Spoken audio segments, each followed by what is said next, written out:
Hi, it's Michael from Planet Naturopath.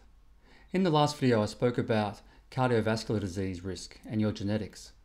And today I'm going to talk about diabetes and obesity and genes that can influence this.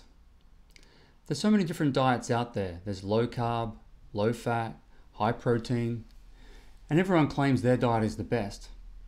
And it might be the best for some people, but not everyone is best suited to the one diet.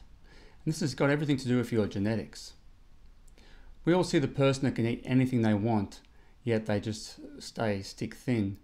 Yet other people only have to look at a piece of cake and gain weight. This has to do with certain specific genes. Things like diabetes are on the increase now as well, and this is also related to your genes. Obviously, eating high carbohydrate diets has a big influence, but not everyone who eats poorly gets diabetes. Let's have a look at a sample report and I'll explain what I mean. Here we have a template for obesity and diabetes. There's a number of different genes associated with increased risk of insulin resistance, overeating, and obesity. These first ones here all relate to your increased risk of insulin resistance. And when that happens, one of the side effects is increased weight gain, especially around the waist. The ANKK1 is a gene for the dopamine receptor. Having a genetic polymorphism here can mean that you have a risk of overeating, craving for foods, which can then obviously lead to weight gain as well. The FTO gene is probably one of the best studied genes for obesity.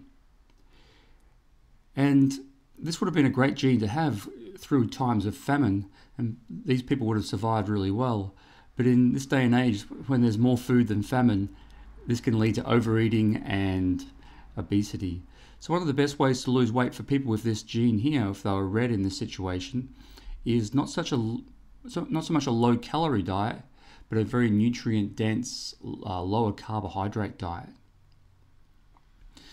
The LEPR gene is known as the Whippet gene, and that's an increased metabolism. So these are the people that can possibly eat anything they like and not gain weight. This gene here that's actually red is known as the MC4R gene, and this is the snacking gene, or the people that are always hungry and never quite satisfied. The SLC30A8 gene here, they don't have great names, do they? This is a gene associated with sugar cravings, and those people always have that sweet tooth. So knowing this gene can help maybe focus on more of a nutrient-dense diet to help overcome those cravings, or even maybe supplementing with herbs like gymnema, or making sure you have good chromium levels. So if you'd like to find out how your genes are influencing your health, you can get a genetic test done through 23andMe. This type of gene testing used to cost thousands of dollars just a couple of years ago, but now you can get it done for less than $200. Once the genetic information comes through, you can upload it to this website that I use called LiveWello. And from there I make up many different templates for people, so they can find out different aspects of their health, like cardiovascular disease, metabolic syndrome, methylation, anxiety and depression, and a lot more. If you'd like more information, contact me at michael@planetnaturopath.com. Thank you.